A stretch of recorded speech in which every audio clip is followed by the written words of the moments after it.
warahmatullahi wabarakatuh, pemirsa. Selamat siang. Halo, apa kabar Indonesia Siang? Kembali menyapa Anda bersama dengan saya Celia Alexandra dan juga Rehana Mezia. Hai Re. Halo Celia. Nah ini kita ada pembahasan yang menarik nih. Apa karena tuh? kita akan membahas mengenai ada yang jualan kain kafan di e-commerce secara live. Ntar kita akan bahas nih Celia. Kok bisa ya gitu ya iya. menjual kain kafan secara unik seperti itu? Nanti kita akan lihat ya bagaimana kemudian apa yang mendasari dia menjual seperti itu. Iya betul sekali. Karena ini menarik ya jualan kain kafan loh. Tapi kita punya informasi apa nih pertama Rehana? Ya kita akan ke informasi pertama dulu nih Celia dan juga pemirsa. Yakini benang merah ketika pengadil berlaku tidak adil.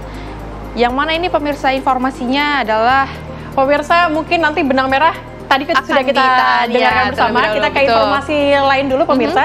Di mana satu keluarga tewas dalam peristiwa kebakaran di Tanjung Priok, Jakarta Utara. ada kebakaran.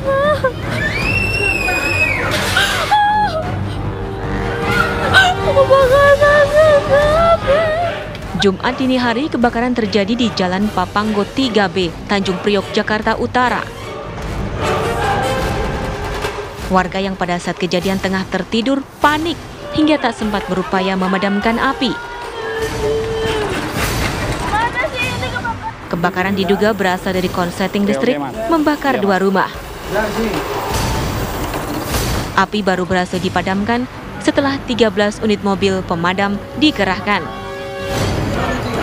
Dalam peristiwa ini, satu keluarga yang terdiri dari suami istri serta dua anaknya yang berusia 8 dan 3 tahun tewas terbakar. Jasad mereka ditemukan berada di lantai 2. Awalnya api itu dari bawah sini nih, dari colokan listrik itu, terus nyala karena rumahnya memang sudah rumah triplek, jadi mudah terbakar. Lalu nyambar ke tiang listrik, akhirnya tiang listrik nyambung ke rumah kontrakan. Korban jiwanya di satu rumah ini ada 3 kakak. Yang korbannya ada 1 kakak, suami istri dan 2 anaknya. Berapa? 4 orang berarti? Iya, 4 orang. Itu mereka kejebak? Iya, terjebak. Korban yang tinggal di lantai 2 bangunan semi permanen itu terjebak karena api telah membakar tangga rumahnya. Petugas kemudian mengirim jenazah para korban ke Rumah Sakit Polri Kramat Jati untuk diotopsi. Dari Jakarta, Haikal Vandea, TV One mengabarkan.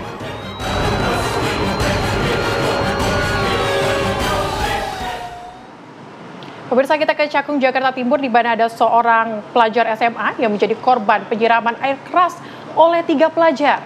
Iya, dan aksi itu dilakukan untuk menakuti para pelajar yang lainnya.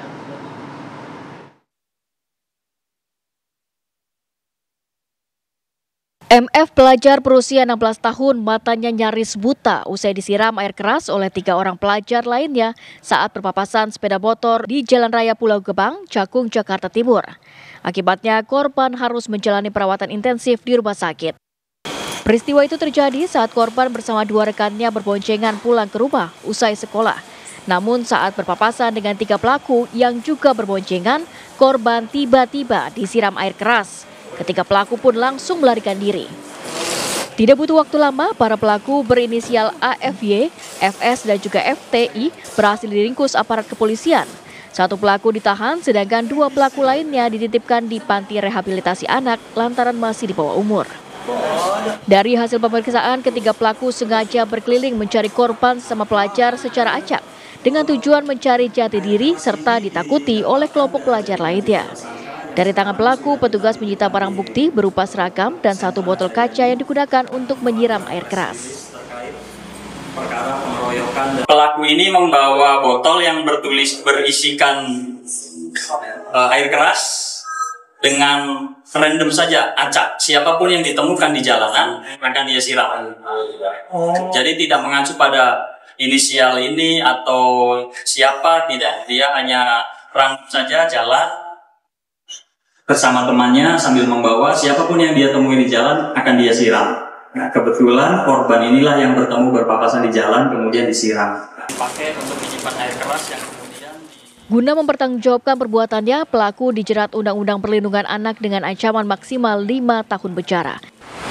Dari Jakarta, Simon Tobing, TV One mengabarkan.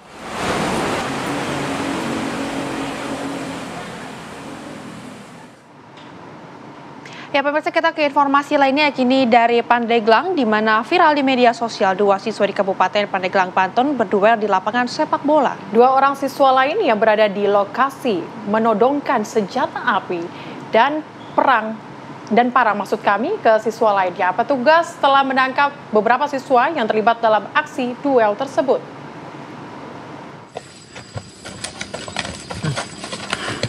Terus. Gerak ya.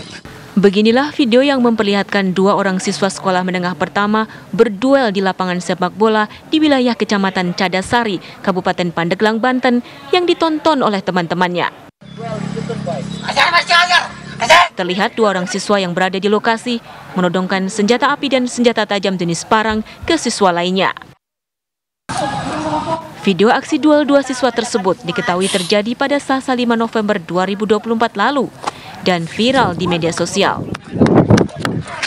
Petugas telah mengamankan beberapa siswa yang terlibat dalam aksi duel tersebut, termasuk yang menodongkan senjata api ke siswa lainnya. Saat ini unit PPA telah mengamankan beberapa siswa berkaitan adanya video viral duel antara siswa yang terjadi di lapangan bola di Kecamatan Cadasari. Dan juga kita telah mengamankan barang bukti berupa senjata tajam dan senjata api yang saat itu ditodongkan pada video viral tersebut. Setelah kita lakukan pemeriksaan, senjata api tersebut merupakan korek api berbentuk pistol. Setelah dilakukan pemeriksaan, senjata api tersebut merupakan korek api dengan jenis pistol. Selanjutnya, pihaknya akan melakukan pembinaan kepada para siswa agar tidak melakukan hal serupa di kemudian hari. Dari Pandeglang, Banten, Andre Sopian, TV One mengabarkan. Pemirsa, Kampung Narkoba Simpang Dam, Batam, Kepulauan Riau ini digerebek petugas dari Direktorat Narkoba Polda Kepri bersama dengan TNI. Meski berada di lingkungan rumah liar resmi permanen, rumah itu dilengkapi kamera pengawas. Keras nih. Oh ini kan aku. Masukkan aja. Beginilah aksi gerebek Kampung Narkoba Simpang Dam, Batam, Kepulauan Riau yang dilakukan oleh petugas gabungan dari Polda Kepri dan Brimob Polda Kepri serta TNI. Satu persatu, rumah yang berada di Simpang Dam ini didobrak oleh petugas.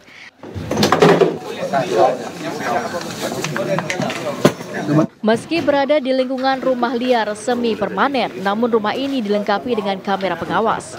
Setelah mendobrak dari dalam rumah liar ini, petugas mengamankan satu persatu penghuni rumah. Petugas pun menangkap 92 orang yang diduga sebagai pengguna dan juga pengedar narkoba.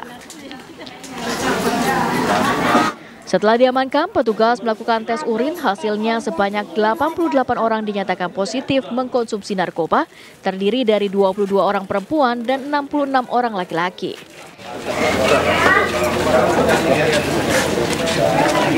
Sebagian besar adalah pemakai narkoba. Jadi yang kita amankan di sini total 92 orang.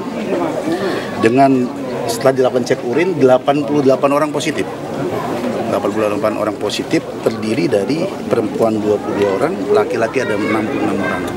Di samping barang bukti ini juga barang-barang yang kita temukan juga ada sepeda motor. Ada 4 unit yang disinyalir ini adalah digadekan oleh si pemakai untuk mendapatkan narkoba. Dari hasil operasi ini, petugas berhasil menyita barang bukti, yakni puluhan alat isap sabu atau bong, senjata tajam, timbangan, dan beberapa kantong plastik.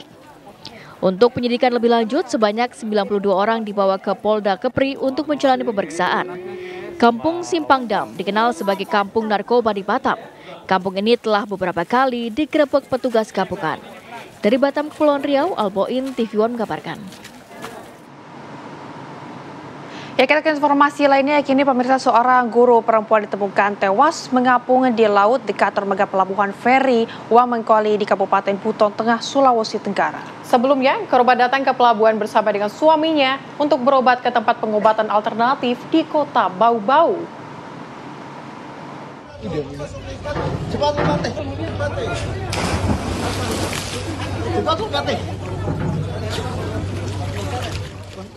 Warga yang berada di kawasan Pelabuhan Feri dikejutkan dengan sosok mayat perempuan mengapung di laut tepat di bawah dermaga feri Wamengkoli di Kecamatan Lakudo, Kabupaten Buton Tengah.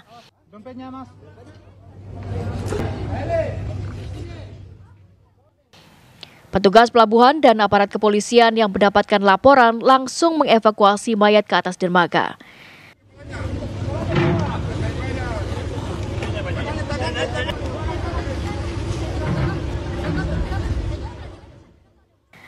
Tak lama, seorang laki-laki datang mengaku korban adalah istrinya yang bernama Wanaya dan berprofesi sebagai seorang guru di salah satu SMA di Kecamatan Marobo, Kabupaten Muna. Sebelumnya korban datang ke pelabuhan bersama suaminya untuk berobat ke tempat pengobatan alternatif di Kota Pau-Pau lantaran korban yang mendalami ilmu kebatinan diduga mengalami depresi. Keberadaan di Pelabuhan Feri Wamengkoli, mereka akan hendak ke Bobo untuk berobat karena menurut keterangan suaminya korban ini sudah 3 hari terakhir tidak istirahat dan mengalami depresi tinggi. Selanjutnya jenazah korban dibawa pulang ke tempat asalnya di Desa Marobo, Kabupaten Muna untuk dimakamkan. Dari Kabupaten Buton Tengah, Sulawesi Tenggara, Jamil Azali, TV One mengabarkan. Pemirsa, seorang siswa sekolah menengah pertama ini menjadi korban dari sasaran pelaku pencopetan saat hendak pergi ke sekolah di kawasan Sadang Serang, Kota Bandung. Pelaku yang berjumlah 2 orang pria sering menjalankan aksi jadikan target siswa sekolah.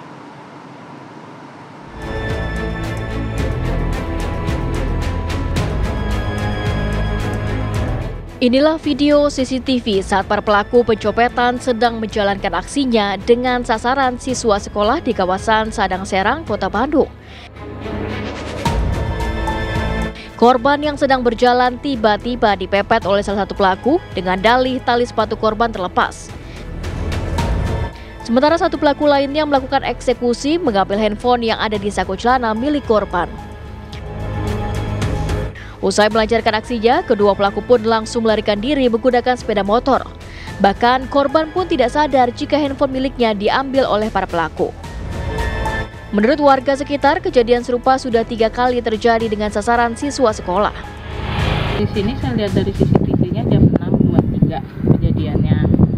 Jadi pas dilihat pelakunya 2 orang, satu bapak-bapak, satu yang anak muda.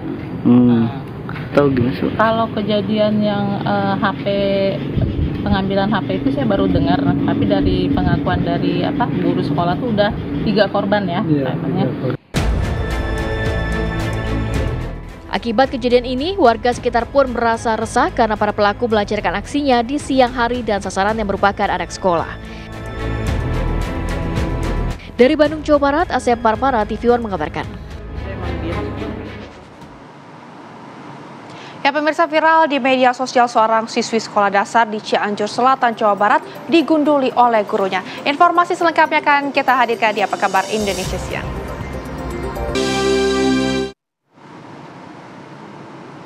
Anda kembali di Apa Kabar Indonesia Siang, pemirsa. Anda masih ingat dengan Ibu Guru Supriyani, terdakwa kasus penganiayaan murid ini mendapat somasi dari pemerintah daerah Kabupaten Konawe Selatan. Somasi diberikan setelah Supriyani mencabut surat kesepakatan damai. Tetap kita hidup rukun dan damai. Pemerintah daerah Kabupaten Konawe Selatan mendapat sorotan publik setelah mengeluarkan surat somasi kepada guru honorer Supriyani. Dalam surat itu, Supriyani dituding telah mencemarkan nama baik Bupati Konawe Selatan pasca pencabutan surat kesepakatan damai. Sebelumnya, Supriyani menandatangani kesepakatan damai dengan pihak keluarga korban, Aibda Wibowo, di rumah jabatan Bupati pada 5 November lalu. Namun sehari kemudian ia mencabut surat itu karena merasa tertekan. Namun sikap Supriyani tersebut malah membuat pemerintah daerah tersinggung hingga mengirimkan surat somasi. Kuasa hukum Supriyani pun menanggapinya dengan santai. Menurutnya, pemerintah tidak seharusnya mengeluarkan somasi kepada warganya sendiri karena Supriyani hanya menyampaikan kondisi yang dialaminya tanpa menyebut dan menyinggung nama siapapun. Dia tidak menyebutkan siapa yang menekan. Ya namanya orang dalam situasi begitu berhadapan dengan banyak orang, ada pejabat-pejabat. Kan dia tidak menuju siapa yang ini kan yang disampaikan kondisinya. Terus ya kalau mau dipermasalahkan dengan 310 atau apa ya kami silakanlah. Ya. Tapi kan siapa yang ini? Pemda nggak bisa melapor pencemaran nama baik. Kan harus pribadi. Siapa yang dicemarkan nama baiknya? Pencemaran sekarang itu nggak ada institusi ataupun jabatan. Harus merujuk kepada pribadi. Makanya sebelumnya, guru honorer Supriyani menjadi terdakwa atas kasus penganiayaan siswanya berinisial M pada April 2024 lalu. Supriyani sempat menjalani penahanan di lapas perempuan selama seminggu sebelum akhirnya penahanannya ditangguhkan. Dari Konawe Selatan, Sulawesi Tenggara, Erdika Mukdir, TV One mengabarkan. Ya pemirsa, kita ke informasi lainnya. Kini viral di media sosial seorang siswi sekolah dasar di Cianjur Selatan, Jawa Barat digunduli oleh gurunya. Orang tua siswi tidak terima karena anaknya digunduli tanpa ada izin orang tua. Astagfirullahaladzim, Ibu, Bapak. Beginilah rekaman video kekecewaan orang tua siswi SD Babakan, Desa Mekarwangi, Kecamatan Cikadu, Cianjur, Jawa Barat. Saat tiba di rumah melihat rambut putrinya yang sudah digunduli gurunya dan viral di media sosial. Aksi menggunduli siswi tersebut berawal saat guru sedang membantu menyisir rambut siswi tersebut, namun saat disisir, rambut sang siswi tersebut malah banyak kutu-kutu bermunculan. Sang guru pun berinisiatif menggunduli siswi tersebut tanpa izin terlebih dahulu kepada orang tuanya, agar bisa konsentrasi saat belajar di kelas. Namun niat baik guru ini tidak diterima oleh pihak keluarga siswi. Ini masih dilakukan mediasi ya untuk kejadian yang menimpa peserta didik tersebut. Kami pada malam Rabu sudah koordinasi dengan unit pelayanan perempuan dan anak ya. Dan alhamdulillah menurut keterangan dari unit pelayanan perlindungan anak sudah mulai action dan sudah komunikasi dengan pihak keluarga. Ya, penanganannya untuk pendampingan psikologinya. Pihak Dinas Pendidikan Cianjur juga terus memonitoring serta memberikan perhatian dan juga motivasi bekerjasama dengan unit perempuan dan anak untuk pendampingan untuk pemulihan kembali mental sang siswi. Dari Cianjur, Jawa Barat, Heronsyah, TV One mengabarkan. Ya pemirsa, untuk memperdalam kasus ini dan juga mengetahui kondisi dari siswi yang rambutnya digunduli, saat ini kita sudah terhubung bersama dengan Kepala Dinas Pendidikan dan Olahraga Kabupaten Cianjur, Bapak Ruhli Solehudin. Selamat siang, Pak Ruhli. Selamat siang. Pak Ruhli, boleh dijelaskan sebenarnya ceritanya seperti apa? Kronologi hingga siswi tersebut rambutnya bisa digunduli? Baik, terima kasih dapat kami informasikan bahwa betul kejadian tersebut telah terjadi di SDN Babakan, Kecamatan Cikadu, di mana telah terjadi penggundulan oleh seorang guru honorer menimpa seorang kelas 5 yang terjadi sekitar hari Selasa pukul 10. Nah, kemudian sampai saat ini alhamdulillah anak didik tersebut sudah bisa untuk melanjutkan sekolah kembali. Oke, baik Pak, untuk kondisi dari siswinya sendiri sekarang seperti apa Pak? Ada beberapa langkah preventif yang telah dilaksanakan oleh Dinas Pendidikan, Pemuda dan Olahraga. Dimulai dari awal kejadian, di mana hari Selasa kejadian, kemudian kita hari Rabu langsung kita terjunkan kawan-kawan di Kecamatan Cikadu melakukan koordinasi dengan Kordi K3 PC, dan kita pun kolaborasi dengan Bank Kaptipas, Bank Indonesia, kemudian Papua Pincang untuk menyusuri kronologis kejadian. Kemudian kita pun berkoordinasi untuk mendampingi keluarga secara preventif, karena bagaimanapun kejadian ini merupakan satu kejadian yang sangat disayangkan, karena kejadian ini tidak berkomunikasi dulu dengan pihak keluarga, dan saat ini kita pun berkoordinasi dengan pihak Forkopimda, kemudian dengan Dinas Kesehatan di PKI, karena bagaimanapun kondisi anak kita bersama, kita tidak mengharapkan anak ini jadi psikisnya tertekan. Makanya kita berkolaborasi untuk memantau perkembangan anak, dan alhamdulillah sampai hari ini anak ini bisa seperti biasa, tidak dalam keadaan tertekan. Oke, Pak Ruli, tapi kabarnya sudah dilakukan mediasi begitu antara orang tua dan juga guru tersebut. Ya. Bagaimana hasil dari mediasi? Baik, terima kasih. Perlu disampaikan berkat kolaborasi kerjasama dengan semua stakeholder, dengan semua komponen pendidikan, kita sudah mengadakan secara intensif untuk mengantisipasi hal-hal kejadian tersebut, dan alhamdulillah dengan pihak keluarga tadi malam kita sudah selesai dan dapat diselesaikan secara kekeluargaan, baik itu oleh pihak pelaku maupun oleh pihak korban, terutama dari pihak keluarga anak, dan alhamdulillah ini disaksikan oleh semua Kopincam, Babinsa, Babinkas, tokoh masyarakat, kemudian unsur guru, semua menyaksikan musyawarah tersebut untuk menyelesaikan secara kekeluargaan. Pak Ruli, ini kan seperti yang kita ketahui ya kalau ya Pak Ruli, ini seperti yang kita ketahui kalau guru tersebut tanpa seizin orang tuanya mengunduli anak ataupun siswa yang sekarang kondisinya ini sedang dilakukan mungkin pendampingan psikologis.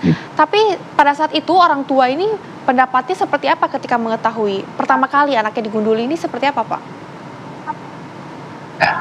Baik, perlu disampaikan bahwa anak didik tersebut sehari-hari tinggal bersama neneknya, kemudian orang tuanya lagi bekerja di luar daerah Kecamatan Cianjur.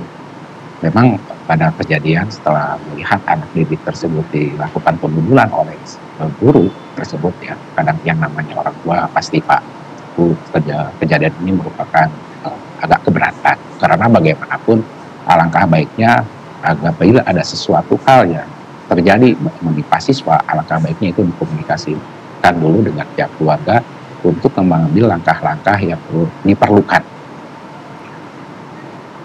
Oke. Baik Pak Ruli, terima kasih karena tampaknya mediasi juga sudah dilakukan antara guru dan juga orang tua. Sehat selalu Pak Ruli, terima kasih sudah bergabung bersama kami di Apa Kabar Indonesia Siang. Ya pemirsa, Apa Kabar Indonesia Siang akan kembali dengan sejumlah informasi lainnya, tetaplah bersama kami. Masih bersama kami di Apa Kabar Indonesia Siang pemirsa. Seorang pemuda tertusuk badik di bagian dada saat melakukan prosesi adat Anggaru di acara pesta pernikahan Desa Pabentengan, Goa, Sulawesi Selatan. Aksi Anggaru hingga tertusuk badik itu viral di media sosial. Inilah rekaman detik-detik seorang pemuda tertusuk badik saat membawakan ritual adat Anggaru di sebuah pesta pernikahan di Desa Pabentengan, Kecamatan Bajeng, Kabupaten Goa, Sulawesi Selatan. Dalam video yang viral di media sosial, pemuda ini terlihat menyambut para tamu undangan dengan Anggaru. Awalnya, prosesi adat itu berjalan lancar, namun saat melakukan ritual adat dengan mencabut badik dan kemudian menancapkannya ke dada sebelah kiri sambil menepuk-nepuk badik yang digunakannya, tanpa sengaja tertusuk ke dadanya. Korban pun langsung dilarikan ke RSUD Syekh Yusuf Kabupaten Goa dan mendapatkan pertolongan. Pasca kejadian, Dinas Pariwisata dan Kebudayaan Kabupaten Goa mengumpulkan perwakilan pekerja seni dan budaya se-Kabupaten Goa untuk mendiskusikan ritual adat Anggaru yang dilaksanakan dalam prosesi pernikahan. Sementara itu, Kepala Bidang Kebudayaan Dinas Pariwisata dan Kebudayaan Kabupaten Goa meminta kepada pekerja seni untuk tidak lagi melakukan prosesi adat Anggaru di pesta pernikahan. Kami memasifkan lagi sosialisasi kepada teman-teman para pelaku seni dan para tokoh pemerhati budaya. Yang kedua, kami himbaulah baik kepada event organizer, wedding organizer, maupun yang merasa dirinya mengajarkan tata cara Anggaru ini, ayo kita ubah dan kita kembalikan kepada tata cara dan adab Anggaru yang sebenarnya. Tradisi Anggaru sendiri merupakan ikrar yang diucapkan orang suku Bugis Makassar pada zaman dulu. Anggaru adalah ikrar kesetiaan atau sumpah yang diucapkan dengan lantang di hadapan raja atau pemimpin. Tradisi ini memiliki makna yang mendalam seperti kesetiaan, keikhlasan, patriotisme, dan pengabdian. Sementara, kini kondisi korban yang tertusuk senjata tajam jenis badik di bagian dadanya saat Anggaru di acara pernikahan perlahan membaik. Dari Kabupaten Goa, Sulawesi Selatan, Idris Tajanang, TV One mengabarkan.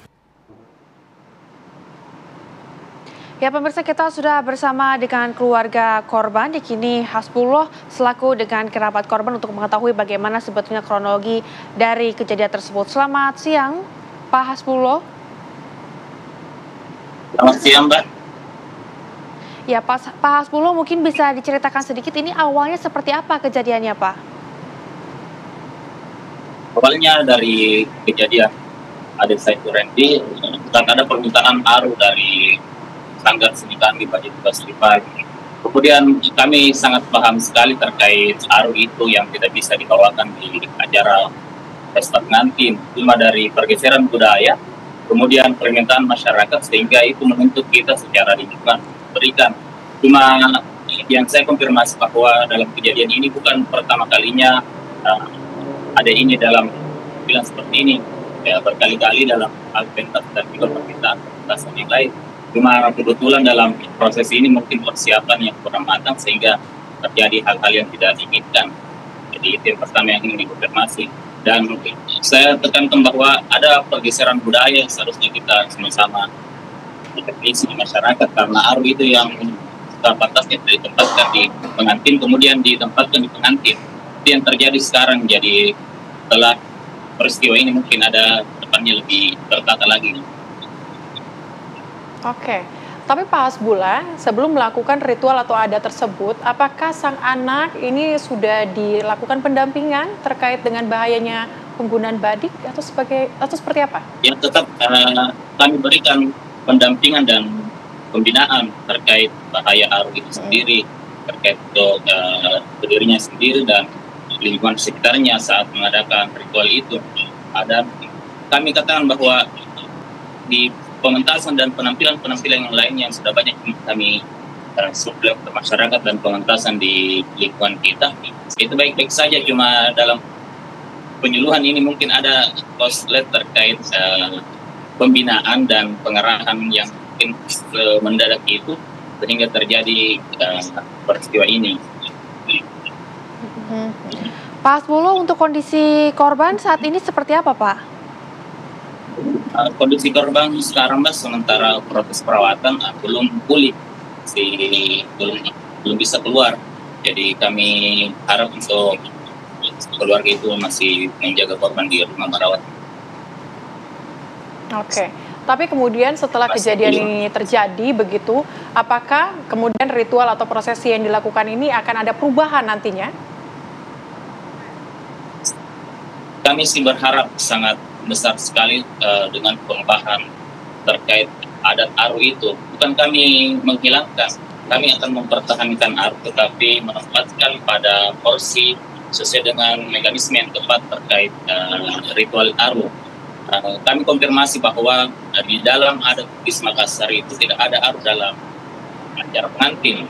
Yang ada itu aru dalam penyambutan pemimpin, aru sorba namanya. Dan juga aru barani ketika dalam atau aru kesatria ketika dalam medan perang di zaman-zaman terdahulu. Selain dari itu tidak ada aru. Jadi cuman yang dalam fenomenologi yang terjadi di masyarakat, kita dituntut untuk memberikan aru terkait prosesi pengantin.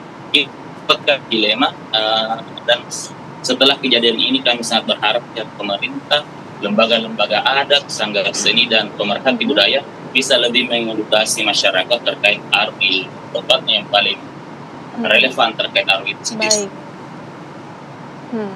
Baik, Pak Hasbullah, terima kasih banyak sudah bergabung bersama dengan kami di Apa Kabar Indonesia Siang, dan semoga korban juga dapat segera pulih agar dapat kembali lagi beraktivitas. Terima kasih Pak Hasbullah, sehat selalu.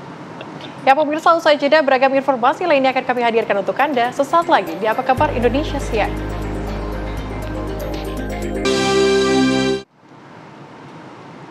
Ya pemirsa, Anda kembali menyaksikan Apa Kabar Indonesia Siang. Kita ke informasi lainnya, kini diduga menghirup gas beracun 4 orang di perumahan Valencia, Desa Mandalo Indah, Kabupaten Muaro Jambi tewas dalam sumur hari ini.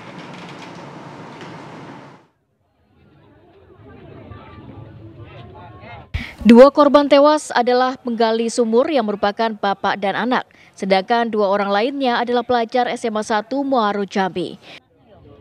Petugas tim gabungan dari Polsek Jaluko, BPBD dan juga Basarnas Jambi melakukan evakuasi terhadap keempat korban. Menurut Kapolsek Jaluko Muaro Jambi, AKP Ojak Sitanggang, awalnya satu korban yang berprofesi sebagai penggali sumur tiba-tiba meminta tolong dari dalam sumur. Hal ini membuat rekannya langsung turun untuk memberikan bantuan. Begitupun kedua korban lainnya yang spontan hendak menolong juga terperangkap di dalam sumur hingga turut tewas. Turun dulu. Gasnya kita belum tahu, Pak. Jadi kalau untuk jenis gasnya, kemungkinan kalau kita belum tahu, penting pastinya untuk gasnya itu sudah beracun. Kalau biasanya kalau untuk korban itu sudah dalam dari sumur gas ini. Sudah nampak kayaknya dari atas gasnya, jadi terlalu berbahaya untuk sumur ini. Diduga seluruh korban meninggal setelah menghisap gas beracun di dalam sumur. Selanjutnya seluruh korban dibawa ke Rumah Sakit Bayangkara, Polda Jambi. Dari Jambi, Bayu Alfarizi, TV One mengabarkan.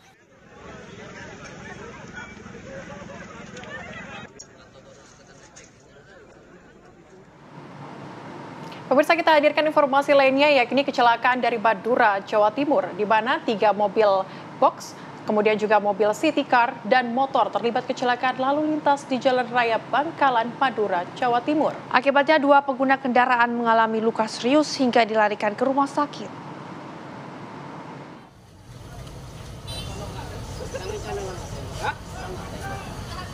Kecelakaan beruntun terjadi di Bangkalan, Jawa Timur. 3 kendaraan yaitu mobil box, mobil city car, dan motor terlibat kecelakaan lalu lintas di Jalan Raya Bangkalan, Madura, Jawa Timur. Insiden bermula saat mobil city car yang dikemudikan seorang mahasiswa melaju dari arah utara Bangkalan menuju ke selatan arah akses Suramadu.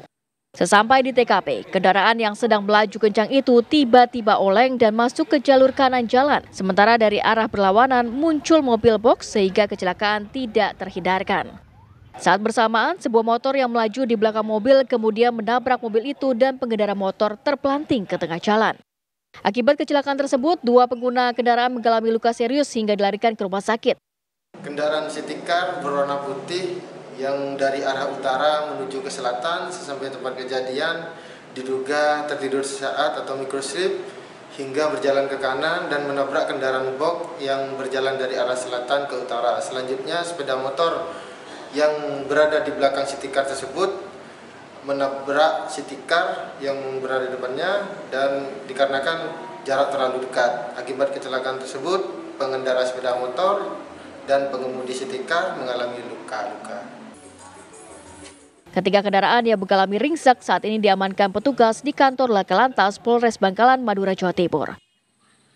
Dari Bangkalan, Madura, Jawa Timur, Dimas Farik Abdurrahim, TV One mengabarkan.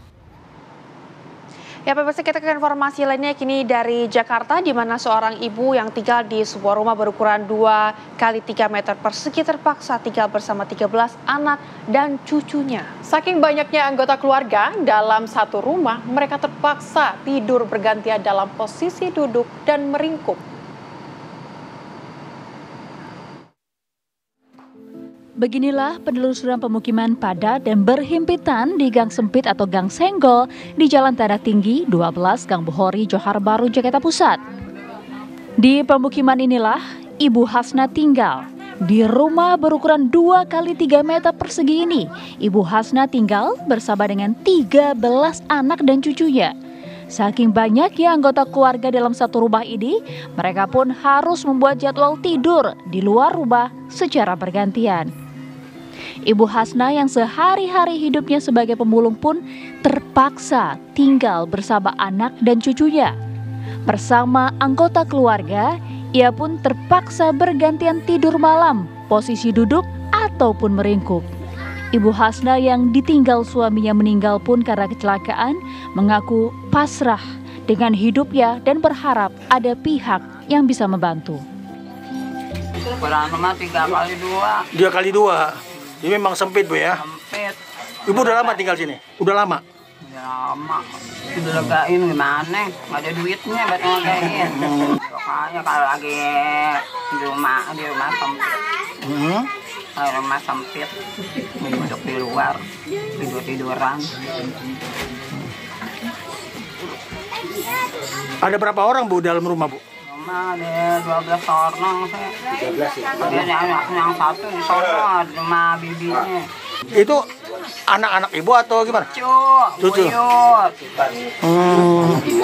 Ngumpul di rumah semua. Terlibat ngontrak nggak ada. Nah ibu ini ngontrak ya Baga? Rumah sendiri? Rumah sendiri. Sementara seorang penjaga keamanan setempat mengakui banyak warga sekitar termasuk dirinya yang memang turut prihatin atas kehidupan dari keluarga Ibu Hasna. Kasihan ya sih. Saya sebagai keamanan, saya tiap hari keliling, tiap malam keliling ngeliatin kondisi ibu ini, Ibu Hasna.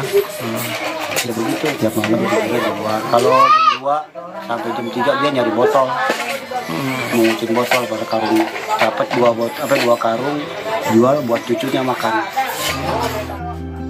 Agus Yadi menambahkan, hingga saat ini tak satu pun pejabat, baik dari kelurahan maupun kecamatan, yang melihat dan memperhatikan kondisi bagaimana kehidupan warga Gang Senggol tersebut, termasuk kehidupan keluarga Ibu Hasna. Dari Jakarta, Asben BDF, TV One mengabarkan.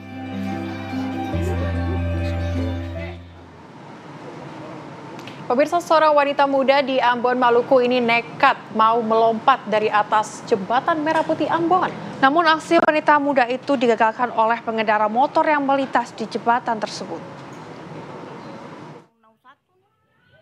Pegang dia pun tangan siapa di belakang dia itu? Astaga, mau ngomong weh. Pegang saja. Inilah video amatir yang memperlihatkan detik-detik seorang wanita muda yang berniat terjun atau melompat dari atas jembatan Merah Putih di kota Ambon, Maluku. Sejumlah pengendara sepeda motor yang melintas di jembatan tersebut langsung menggagalkan aksi percobaan bunuh diri wanita muda itu. Usai mencegah aksi wanita itu, warga setempat lalu mengevakuasi pelaku ke pos patroli Dit Samapta Polda Maluku untuk dilakukan pemeriksaan atas perbuatannya. Namun sesampai di pos penjagaan, pelaku langsung dibawa pulang oleh keluarganya. Ya, ada orang dari atas tarik kakak perempuan yang tadi mau lompat itu. Kita cuma tahu batas itu kakak kalau. Berarti ada orang banyak di sini? Iya, ada paling banyak sekali yang di bawah situ lagi kakak. Itu dia mau coba bunuh diri? Iya, kemungkinan dia mau bunuh diri. Tapi senjadi? Iya, tapi senjadi. Karena ada orang tarik dari atas. Sementara dari keterangan kepolisian, wanita tersebut sudah 2 kali melakukan percobaan bunuh diri dari ketinggian jembatan Merah Putih Ambon, Maluku. Hingga saat ini belum diketahui motif dari pelaku. Dari Ambon, Maluku, Usman Mahud, TV One mengabarkan. Pemirsa, unik seorang ibu di kota Gorontalo membawa anaknya ke polsek lantaran si anak kerap melawan dan memukul ibunya. Informasinya sesaat lagi. Terima kasih pemirsa, Anda masih bersama dengan kami di Apa Kabar Indonesia Siang. Kita ke informasi lainnya, kini seorang ibu di kota Gorontalo membawa anaknya ke polsek lantaran si anak kerap melawan dan memukul ibunya. Anak itu dititipkan 1 kali 24 jam untuk mendapatkan bimbingan dan pembinaan sehingga menjadi anak yang lebih baik. Maksud di sini jangan lama-lama, saya mau antar. Boleh. Inilah momen di saat seorang ibu mengantarkan anaknya ke kantor polisi sektor Dunging, kota Gorontalo.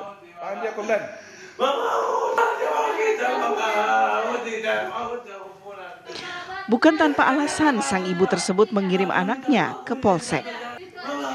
Remaja 19 tahun ini di rumah kerap melawan dan memukul ibunya jika ditegur dan dinasehati.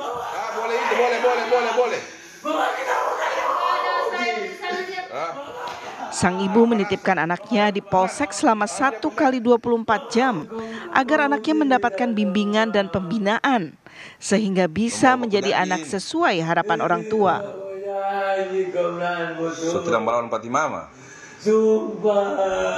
Tujuannya untuk ibu mengadu tersebut yakni hanya pembinaan kepada anaknya tersebut karena sudah tidak bisa mendengar orang tuanya, dan apapun yang di situasi di rumahnya itu sudah tiada yang dia dengar lagi.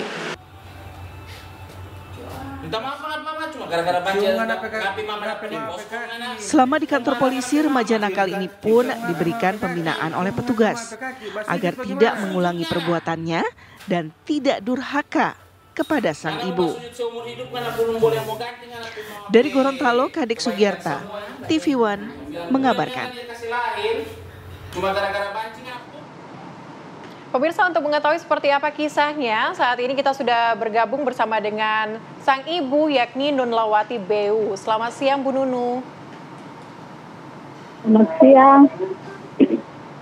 Bu Nunu, ini unik ya membawa ke kantor polisi. Ini awalnya idenya seperti apa, Bu? Ya. Idenya gimana, Bu, sampai bisa membawa anaknya ke kantor polisi?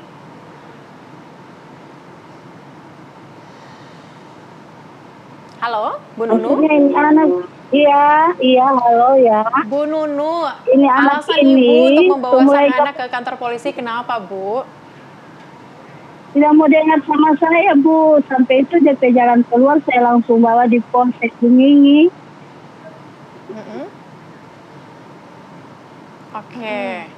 Oke. Jadi ini 1 kali 24 jam, Bu, dibawa ke sana. Itu sekarang anaknya di mana, Bu? Oh, anak saya di tempat kerja, Bu. Sudah mengalami perubahan kah Ibu anaknya setelah dibawa ke pihak kepolisian? Iya, alhamdulillah mulai ada perubahan. Tapi boleh cerita nggak sih Bu, waktu dibimbing di kantor polisi ini apa saja yang dilakukan oleh pihak kepolisian kepada anak Ibu? Iya, katanya jangan diulangi lagi DP perbuatan. Kau mesti dengar kau ke orang tua, begitu. Oke, baik. Ibu Nunu mungkin bisa dijelaskan sedikit nakalnya ini seperti apa anaknya, Bu? Ya. Iya, nakalnya seperti apa, Bu? Oh, tidak pulang-pulang rumah, Ibu. Oh, sudah berapa hari, Ibu Nunu? Sampai pagi dia baru pulang. Iya. Sudah berapa kali seperti itu, Ibu Nunu? Boleh 4 kali. Oke, tapi Bu, ini kan mungkin jarang ya ada yang membawa anaknya ke kantor polisi seperti ini. Respon polisi seperti apa, Bu, waktu itu? Dia bikin ulang, sampai itu saya lapor di Polsek, Bu. Saya ada kasih perjanjian, saya bilang jangan bikin ulang lagi jangan bikin ulang. Cepat dia bikin ulang lagi, Bu. Sampai itu saya langsung lapor di Polsek. Begitu. Oke, ini juga mungkin unik ya, hal yang baru ya Rehana ya, membawa anaknya ke kantor polisi untuk mendapatkan pembimbingan langsung begitu dari pihak kepolisian. Tapi kalau dari pihak keluarganya sendiri seperti apa, Bu, tanggapannya? Mungkin dari papanya atau dari tantenya seperti apa, Bu? Ya, supaya jadi tobat itu anak, katanya begitu. Tapi Ibu alasan tidak pulang ke rumah selama 4 hari itu bermain atau seperti apa, Bu? Bermain sama teman-temannya. Semoga dengan pembimbingan yang sudah dilakukan di kantor polisi ini bisa menjadi anak yang lebih baik lagi ya, Bu Nunu ya. Terima kasih sudah bergabung bersama kami di Apa Kabar Indonesia Siang. Iya, sama-sama. Sehat selalu, Bu. Ya, baik pemirsa, Apa Kabar Indonesia Siang akan kembali menemani Anda dengan sejumlah informasi, tapi sesaat lagi jangan kemana-mana.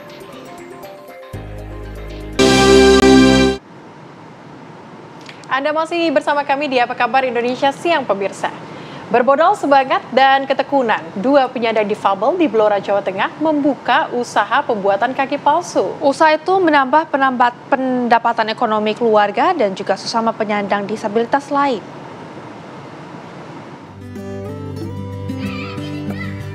Keterbatasan fisik tak membuat Sony Wijaya bersama rekannya Sigit mudah menyerah. Bermodal semangat dan kerja keras, kini kedua pemuda ini sukses membuka jasa pembuatan kaki palsu.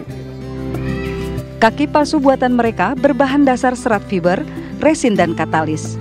Ketiga bahan dasar tersebut dicampur dan didesain sesuai bentuk kaki. Butuh waktu 3 hari untuk membuat satu kaki palsu. Untuk satu kaki palsu dijual seharga 5 juta rupiah. Sejak mulai merintis usaha 1 tahun lalu, sudah puluhan kaki palsu yang dibuat. Dalam sebulan Sony biasanya mampu membuat kaki palsu 3-4 buah. Pemesan tidak hanya datang dari Blora, namun hingga luar Jawa. Untuk penjualan, dirinya memanfaatkan jaringan teman-teman sesama penyandang disabilitas yang ada di Indonesia.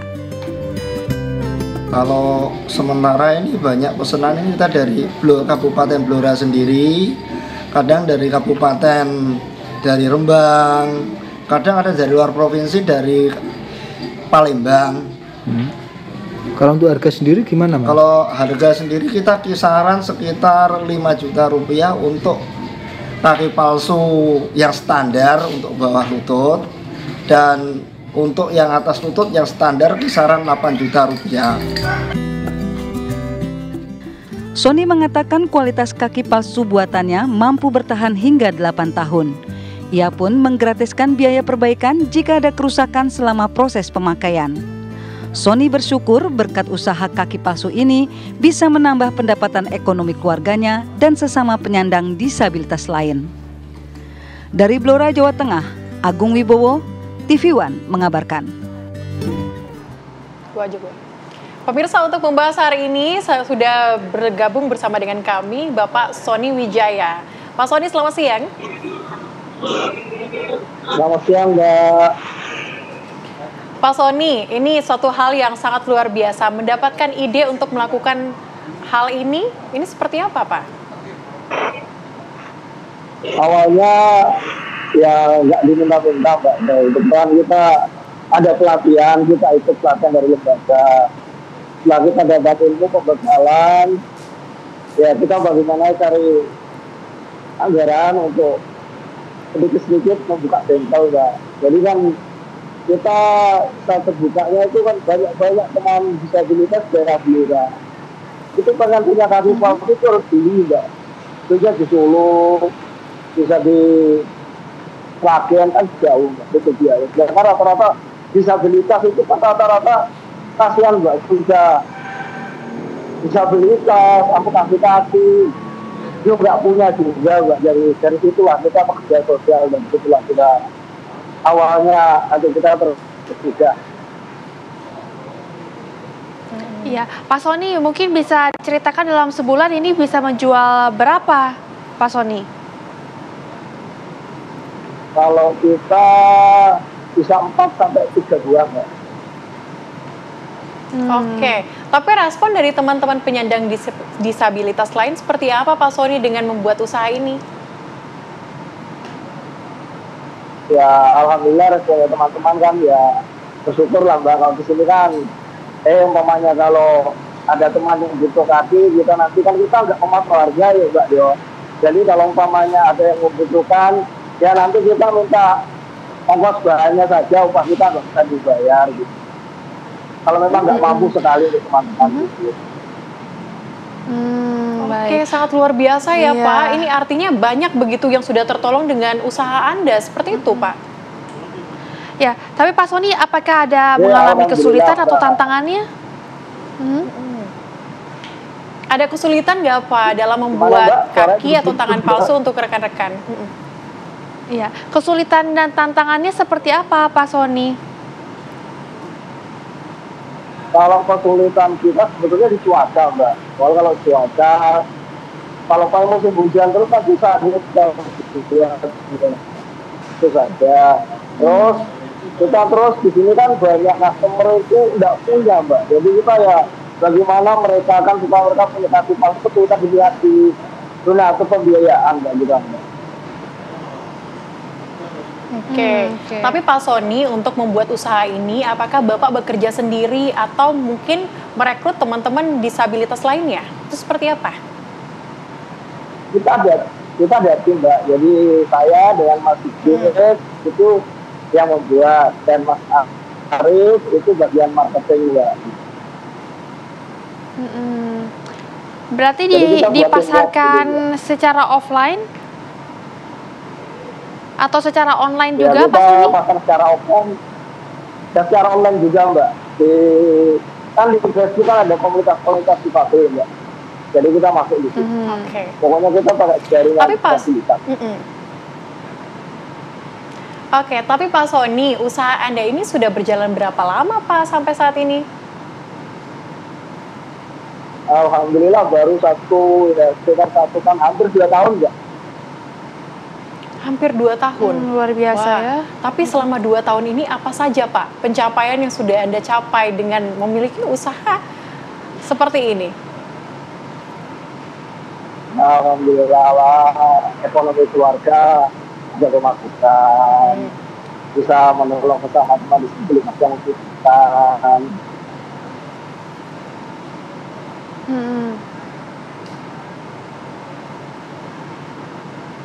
Baik, ya, luar biasa sekali. Pak Sony, terima kasih. Bersama disabilitas.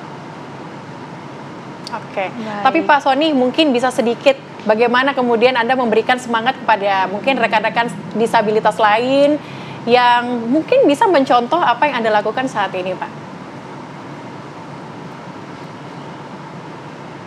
Intinya gini, Mbak, kalau disabilitas itu jangan merenungin yang sudah tidak ada. Kita harus syukurin apa yang masih ada dan selalu semangat. Baik, Pak Sony, terima kasih banyak.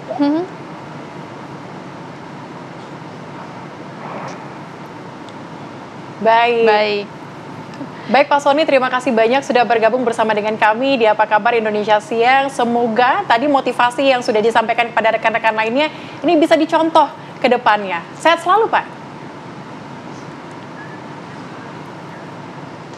Ya, pemirsa, kita ke informasi lainnya. Kini sebuah video yang memperlihatkan seorang bocah perempuan kelas 2 SD di Kabupaten Karangasem, Bali menguasai berbagai bahasa asing saat menjalankan souvenir di lokasi wisata.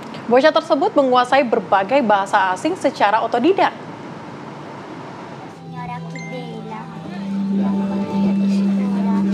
Inilah Nilu Putusari Ningsi, bocah perempuan asal Kabupaten Karangasem, Bali. Kemampuan Nilu Putu berbahasa asing dalam menjajakan souvenir viral di media sosial. Bocah kelas 2 SD ini tampak fasih berbicara dalam berbagai bahasa asing. Nilu Putu menawarkan kartu pos kepada wisatawan mancanegara yang berkunjung ke Pura Besaki.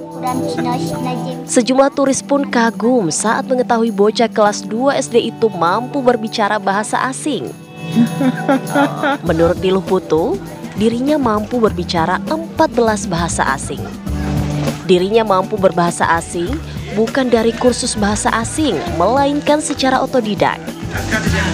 Kemampuan berbahasa asingnya dia dapat karena seringnya Nilu Putu berinteraksi dengan wisatawan mancanegara dan pemandu wisata saat membantu orang tua berjualan souvenir khas Bali di Pura Besaki, Karangasem, Bali. Mula Ilo bisa bahasanya ini dari umur berapa? Dari umur 3 tahun ataupun 4 tahun Itu belajarnya dari mana aja? Dari bulu, Bang. Dulunya langsung ya? Ini sekarang Ilo dengan kemampuan bahasanya cita-citanya mau jadi apa sih? Mau jadi dokter atau mau jadi guru. Ya kaget banget dari sosial media, dari TikTok gitu, di-post ke semua orang, jadinya viral, bahagia banget, dan mungkin kedepannya semakin sukses anak saya. Harap. Sang ibu pun berharap putri sulungnya tersebut dapat bersekolah hingga perguruan tinggi dan mencapai cita-citanya setinggi mungkin. Dari Karangasem, Bali, Aris Wiyanto, TV One mengabarkan.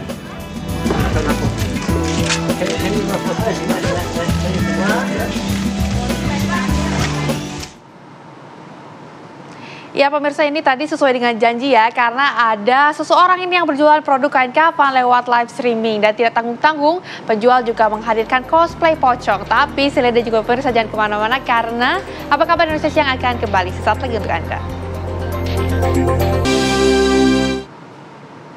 Anda masih bersama dengan kami pemirsa di Apa Kabar Indonesia Siang. Kita ke informasi lainnya, kini berjualan produk lewat live streaming kini semakin marak di platform digital. Berbagai produk ditawarkan, mulai dari pakaian, keperluan sehari-hari, makanan, hingga kain kafan. Tak tanggung-tanggung, sang penjual bahkan menghadirkan pria yang cosplay menjadi pocong. Nama-namanya teman-teman ya, misalkan LG. Inovasi berjualan produk lewat live streaming memang memudahkan calon pembeli untuk melihat produk dengan lebih jelas dan juga interaktif.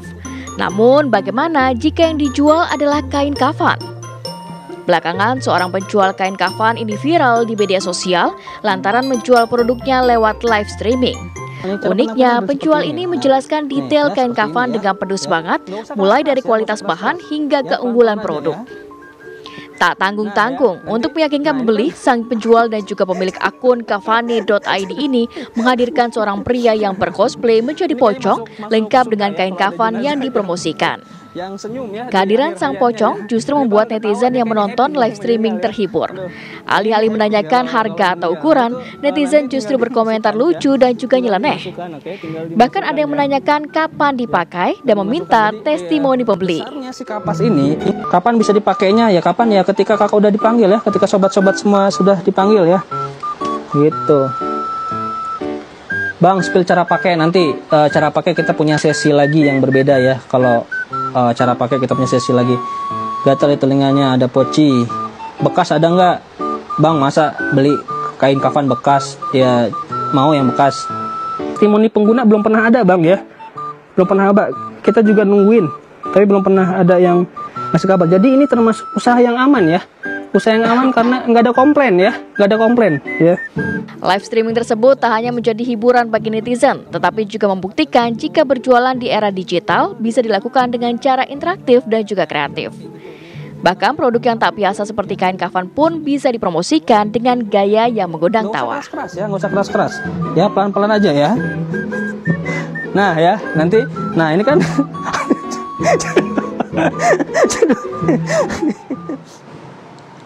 Ya pemirsa, sementara itu penjual kain kafan mengaku tujuannya menjual kain kafan secara online adalah untuk memenuhi kebutuhan kain kafan. Selain itu, mengedukasi netizen tentang perlengkapan kematian yang harus dimiliki. Lantaran idenya tidak biasa, sesi jualan Yoko yang baru saja ia jalani selama beberapa pekan sudah viral dan banyak dilihat netizen. Kemunculan pria bercosplay pocong menjadi daya tarik tersendiri dari sesi live streaming Yoko. Ia dan kedua teman pocongnya biasa live streaming pada pukul 8 hingga 11 malam. Menurut Yoko, ide berjualan kain kafan secara live ia lakukan lantaran keprihatinan terhadap keresahan akan kesulitan memenuhi kain kafan pada saat malam hari.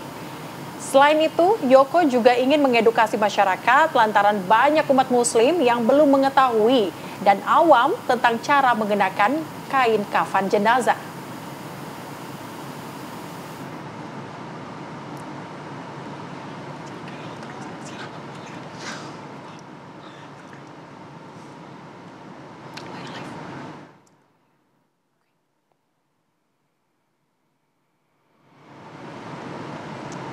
Ya pemirsa, untuk mengetahui seperti apa sih sosok si penjual kain kafan yang viral dan juga mengundang tawa dalam setiap live ini, kami sudah terhubung dengan Kang Yoko Brahma Putra. Selamat siang, Kang.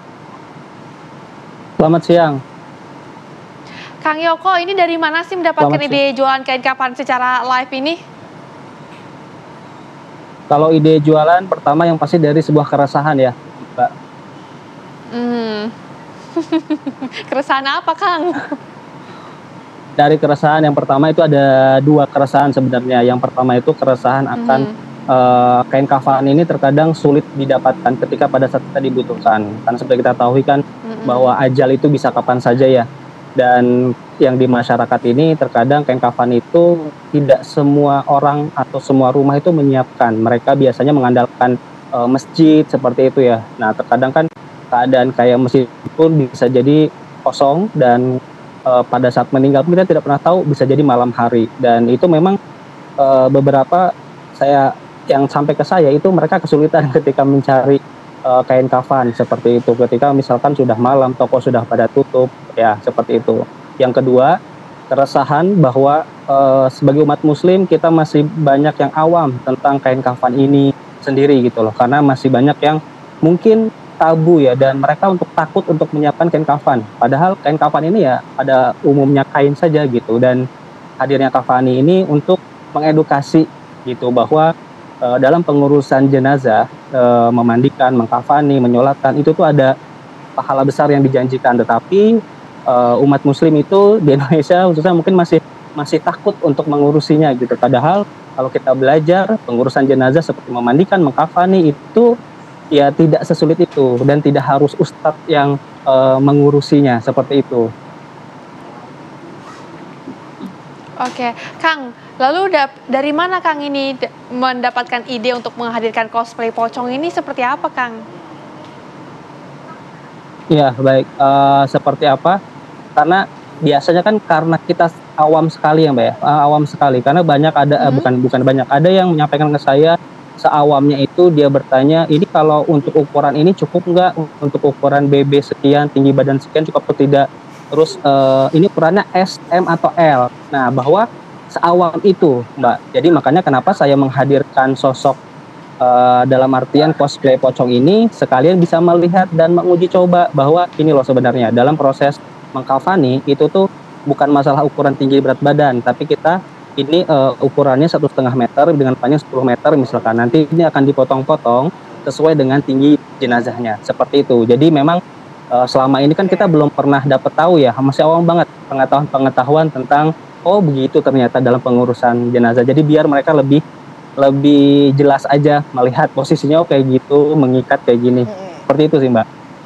Gitu, karena kan layaknya sebuah baju ya untuk bisa belajar langsung nanti di live-nya. Tapi Kang Yoko, ini yang jadi pocongnya itu kok mau sih? Kok mau? Ya mungkin juga terpaksa kali ya. Siapa sih sebenarnya? Ya mau ya. Ini temannya sendiri atau siapa? Oh bukan, itu kebetulan karyawan kami, pegawai kami. Kang Yoko ini kan live ya setiap hari. Ada komentar paling lucu nggak sih Kang? Sebentar, kalau live tiap hari kita tidak live tiap hari ya Mbak ya. Kemarin kita sempat terpotong juga. Memang kita tidak ingin juga live tiap hari tadinya ya. Gitu. Cuman memang permintaan netizen memang banyak banget minta live gitu. Gitu. Nah kalau misalkan komentar apa yang dari netizen itu jujur banyak yang menggelitik ya. Tadinya saya kan menjelaskan tuh dengan sangat serius gitu ya, biar bisa tersampaikan edukasinya. Tapi ada pertanyaan-pertanyaan yang saya juga tidak bisa nahan ketawa ya. Kadang kayak pertanyaan-pertanyaan, Bang kalau pakai kafani ya lompatannya jauh nggak? Gitu-gitu kan di luar pikiran. Ya Allah. Oke. Ya seperti itu sih ya. Oke, tapi selain itu apalagi Kang, kalau saya baca tuh biasanya ada yang nanya, ini bisa dipakai kapan? Kan ada juga ya pertanyaan seperti itu. Iya betul, banyak pertanyaan ini. Sih sebenarnya kain kafan yang jual Kang Yoko ini? Iya, dan sebenarnya kan pertanyaan-pertanyaan netizen tentang mengkaitkan tentang saya juga tidak ingin membuat sesuatu ini jadi bercandaan ya, kayak misalkan kematian, terus juga siksa kubur. Saya tidak ingin menjawab pertanyaan netizen tentang yang seperti itu, tetapi lebih pada kalau misalkan mereka bertanya, ini bahannya serap air nggak, kayak serap keringat nggak, ini kainnya tahan api nggak? Saya mempraktekkan ya, tapi tadi tidak membawa ke arah sana, tapi saya memperhatikan ini kain biasa ya, terus dibakar kainnya ya robek gitu loh. Terus saya uji coba, ini kain biasa, terus saya isi air terus dia tumpah. Nah itu air ini berarti tidak serap air. Nah gitu sebenarnya saya jawab. Walaupun pertanyaan netizen tuh sudah kemana-mana gitu. Tapi nih Kang Yoko, kan ini ada tutorial pemakaian kain kafannya sendiri berarti ya? Kalau tutorial pemakaiannya sendiri kita belum ada. Jadi kalau pas saya jelaskan di live itu saya hanya menjelaskan secara verbal saja. Ya ini nanti itu seperti ini gitu. Jadi kita ke sesi itu kita belum. Walaupun kita nanti insya Allah akan mempersiapkan itu dari mulai menguburkan, memandikan, mengkafani. Insya Allah nanti kita ada di live-nya kita gitu. Lengkap rangkaiannya berarti ya. Nanti kita harus lihat ya, Rehana dan juga pemirsa ini menunggu nanti bagaimana dari proses dari awal sampai akhir. Tapi gini nih, kan kalau yang nonton kan pasti banyak. Apakah setelah mengundang adanya sosok pocong begitu ya, itu apakah penjualan meningkat begitu setiap harinya atau seperti apa pendapatnya setiap hari? Ya, memang setelah viral ini penjualan meningkat, Mbak. Setelah viral ini memang penjualan meningkat, cuman memang belum signifikan, ya. Tapi itu kami sadari, kenapa belum signifikan? Karena kan ini tuh barangnya perlu kami edukasi dulu ke masyarakat, seperti itu. Jadi ketika mereka baru ada penyampaian tentang, oh ini kain kafannya begitu ya, mereka perlu waktu untuk berpikir mungkin ya, seperti itu. Jadi kalau misalnya ditanya apakah ada peningkatan penjualan, ada. Tapi apakah sesignifikan itu? Belum. Tapi sudah mulai terlihat hilalnya. Oke, baik. Kang Yoko, ini biasanya kalau live begitu ya, viewersnya ini berapa ini, Kang? Iya, viewersnya itu. Kita kan itu baru, ini tuh tadi malam, kemarin itu kita baru live tuh yang ke-6 ya. Baru live di hari ke-6 sebenarnya. Jadi dari hari pertama itu kita di 400 viewers, di 700, hari kedua meningkat lagi, hari ketiga meningkat terus sampai pada saat malam tadi itu tuh tembus di berapa 21.600 viewers. Biasa. Gitu. Oke. Tapi saat ini sudah banyak yang sold out belum produk-produknya? Oh sudah. Jadi saat ini sudah banyak yang DM dan paket kain kafan ya, Mbak, yang mereka kan kita kebetulan alhamdulillah pas semenjak viral itu kita kan menjual ada beberapa paket ya, dan kebetulan yang paket A-nya itu habis, jadi banyak yang nanyain. Nah pada saat kita live tadi malam itu pun alhamdulillah sudah mulai ada yang check out itu signifikan gitu dibanding hari pertama kita live ya, hari pertama sampai hari kelima, dan hari ke-6 kemarin itu alhamdulillah sudah banyak yang check out dan mulai sadar kali ya mereka bahwa harus check out sebelum meninggal. Untuk review dari customer-nya sendiri seperti apa, Kang? Kalau customer review-nya sih yang sudah itu ya mereka bilang packaging-nya bagus, barangnya lengkap seperti itu. Yang customer ya, yang beli ya. Tapi kalau pengguna kan kita juga belum pernah dapat ya review dari pengguna. Kalau review yang beli kita ada, alhamdulillah reviewnya mereka bagus. Oke, tapi Kang, apakah ada komplain menjual kain kafan secara live streaming seperti ini dengan menghadirkan ada sosok pocongnya juga? Selama ini ada nggak sih? Kalau komplain terkait live konten kita itu belum ada sih, belum ada komplain yang komplain yang menurut saya komplain negatif. Saya baca-baca ya komentar-komentar itu saya belum menemukan kayaknya konten negatif. Justru konten negatifnya itu ada 1-2 yang justru mengingatkan para netizen untuk tidak bercanda untuk sesuatu hal yang serius seperti itu sih. Gitu. Justru tapi lebih banyak saya mendapatkan barang dari customer seperti apa, Kang? Kalau komplain alhamdulillah sejauh ini kita belum ada komplain ya. Kalau barang yang kita ini. Jadi positif semua maksudnya. Dengan packaging yang kita kasih, dengan kelengkapan barang dan kualitas yang kita kasih, gitu. Oke, tapi kan kalau berjualan kain kafan nih, pastinya kan itu aja produknya. Apakah nantinya akan berinovasi lebih lagi di produk yang Anda tawarkan nanti, Kang Yoko?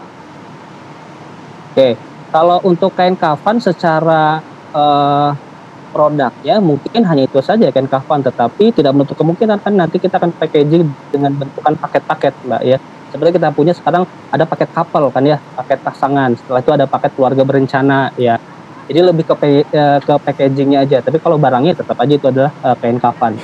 Gitu. Baik, terima kasih banyak Kang Yoko. Sama-sama. Baik, terima kasih banyak Kang Yoko sudah bercerita mengenai tadi ya berjualan kain kafan ini unik sekali. Semoga sehat selalu Kang Yoko dan juga penjualannya tadi semoga semakin meningkat. Terima kasih Kang, sehat selalu. Nanti beli ya Riana ya. Iya, jangan lupa ditonton juga yang paket couple.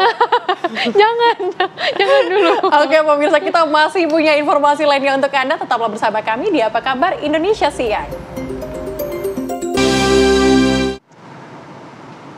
Masih bersama kami di Apa Kabar Indonesia Siang pemirsa. Petugas pemadam kebakaran Kabupaten Tuban, Jawa Timur mengevakuasi cincin yang tersangkut pada jari santriwati. Ia harus memotong cincin dengan hati-hati agar tidak melukai jari.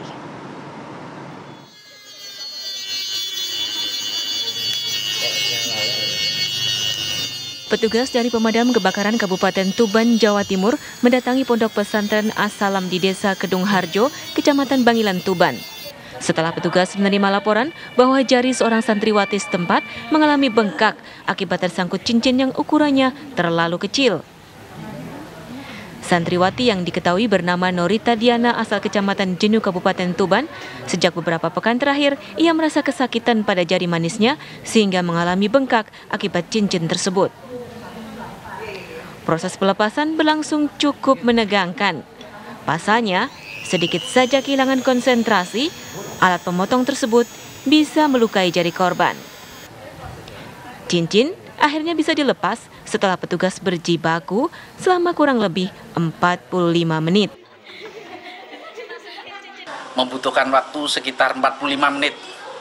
Cincin bisa dilepas dan alhamdulillah tidak ada luka apapun sehingga pelepasan itu berjalan lancar. Atas kejadian ini, Damkar Tuban mengimbau kepada warga jika mengalami cincin macet di jari agar tidak melepaskannya dengan paksa. Dari Tuban, Jawa Timur, Hartono Ranggalawe, TV One mengabarkan. Pemirsa, warga Blitar, Jawa Timur dihebohkan dengan munculnya lubang sedalam 50 meter lebih yang membuat air sungai Dawuhan menjadi surut. Ya, kemunculan lubang ini membuat warga cemas karena dikhawatirkan dapat memicu terjadinya bencana seperti tanah bergerak hingga longsor. Menurut warga, lubang tersebut pertama kali ditemukan pada 1 November lalu. Warga curiga ketika hujan deras, namun air sungai justru menjadi surut akibat masuk lubang. Atas fenomena ini, BPBD setempat telah melaporkannya ke Pusat Vulkanologi dan Mitigasi Bencana Geologi atau PVMBG untuk menindaklanjuti dan meneliti temuan tersebut.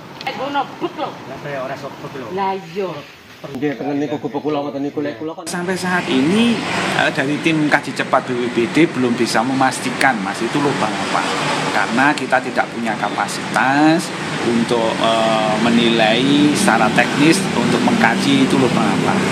Nah, untuk mengantisipasi karena ternyata kan diameternya 1,5 meter, kedalamannya diperkirakan lebih dari 10 meter dan itu berpotensi bisa longsor Mas. Sehingga kemarin kita berkoordinasi dengan teman-teman Muspika sehingga akhirnya kemarin dipasang garis polisi oleh Polsek Lodoyo Barat untuk mengantisipasi hal yang tidak diinginkan. Pemirsa, fenomena lubang misterius di Blitar, Jawa Timur yang menghisap dan menghabiskan air sungai dinilai pakar geologi Institut Teknologi 10 November atau ITS Surabaya, Amin Widodo, Wididi, biasa ditemukan di pegunungan selatan seperti Blitar dan Gunung Kidul. Biasanya di daerah tersebut terdapat batu gamping yang di bawahnya ada lubang atau goa. Untuk menangani ini perlu dipetakan dulu luas dan juga kedalaman dari lubang tersebut. Jadi khusus di daerah batu gamping seperti yang ada di pegunungan selatan itu biasanya didominasi oleh batu gamping. Nah, batu gamping itu akan banyak dijumpai gua-gua di bawah tanah, seperti yang di Gunung Kidul, juga ini salah satu yang di Blitar itu bahwa ini ada gua di bawah tanah dan itu ambrol gitu, atau yang kalau di istilah di geologi itu sinkhole, jadi ada lubang yang ambles gitu. Nah, itu terjadi karena proses pelarutan Jadi gua tadi di bagian bawah karena kena air terus dia akan larut akhirnya bolong. Cukup berbahaya nggak Pak ini untuk? Kalau berbahaya memang harus dipetakan. Lubang tadi itu yang tipis, lubang yang tipis tadi itu apakah hanya di situ atau masih luas tadi seperti itu. Kalau itu luas ya memang harus dipetakan lagi. Sehingga kita bisa tahu ini sangat luas, ini berbahaya, bisa berbahaya. Soalnya misalnya nanti sungainya bisa ikut masuk semacam itu. Jadi harus dipetakan lagi. Pak, kalau di bawah itu ada gua, ini kan artinya rawan untuk ambles atau longsor gitu Pak ya? Tadi singgul, amblong semacam itu. Jadi memang rawan. Makanya tadi dipetakan lubangnya itu hanya sebar itu atau ada potensi untuk meluas gitu. Jadi itu harus dilihat, harus dipetakan. Ya pemirsa, kita beralih ke informasi lainnya. Kini dalam rangka Hari Wayang Nasional ke-7 tahun 2024, 7 dalang di Boyolali, Jawa Tengah menggelar pentas bersama. Pegelaran tersebut mengambil lakon Wahyu Kemenangan.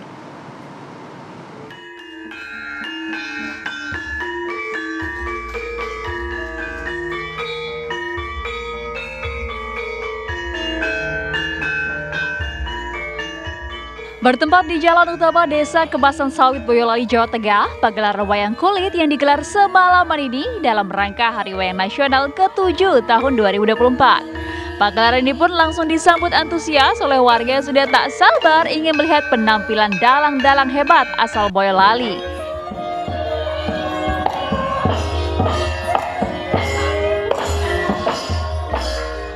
Pagelaran tersebut digelar oleh para seniman pedalangan Boyolali dan menampilkan 7 dalang sekaligus. Pagelaran wayang ini diharapkan bisa menjadi tontonan sekaligus tuntunan bagi warga untuk bisa mengenal dan melestarikan budaya Jawa.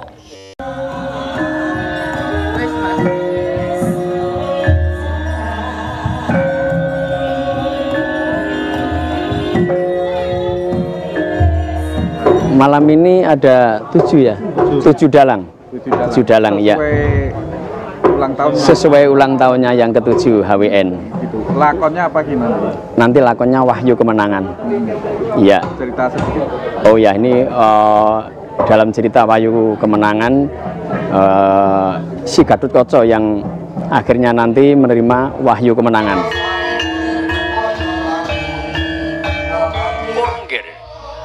Sebab apa, Mak? Acara dadak. Dari Boyolali, Jawa Tengah, Agus Sabtono, TV One mengabarkan. Dalam rangka Hari Wayang Nasional. Ya pemirsa, untuk pertama kalinya kapal selam super canggih Angkatan Laut Rusia B588 UFA sandar di dermaga Jamrut Utara Pelabuhan Tanjung Perak, Surabaya, Jawa Timur.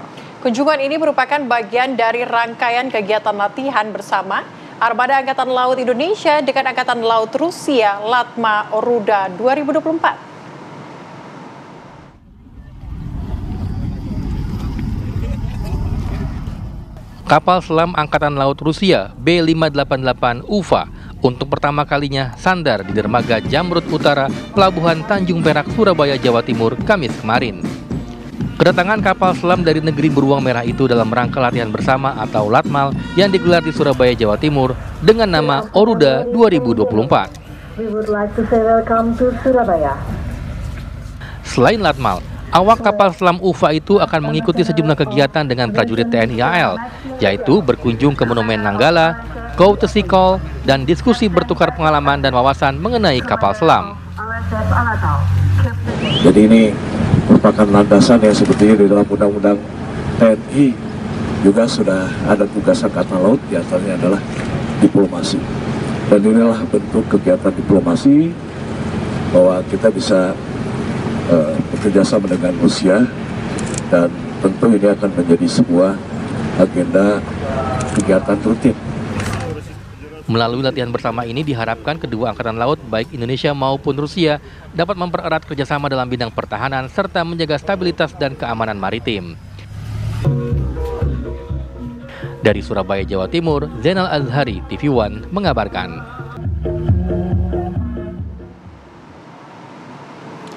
Dan pemirsa, informasi tadi sekaligus menutup jumpa kita di Apa Kabar Indonesia Siang kali ini. Saya Celia Alexandra. Dan juga saya Rehana Mezia, mewakili segenap kru yang bertugas izin untuk pamit undur diri. Terima kasih dan sampai jumpa. Sampai jumpa.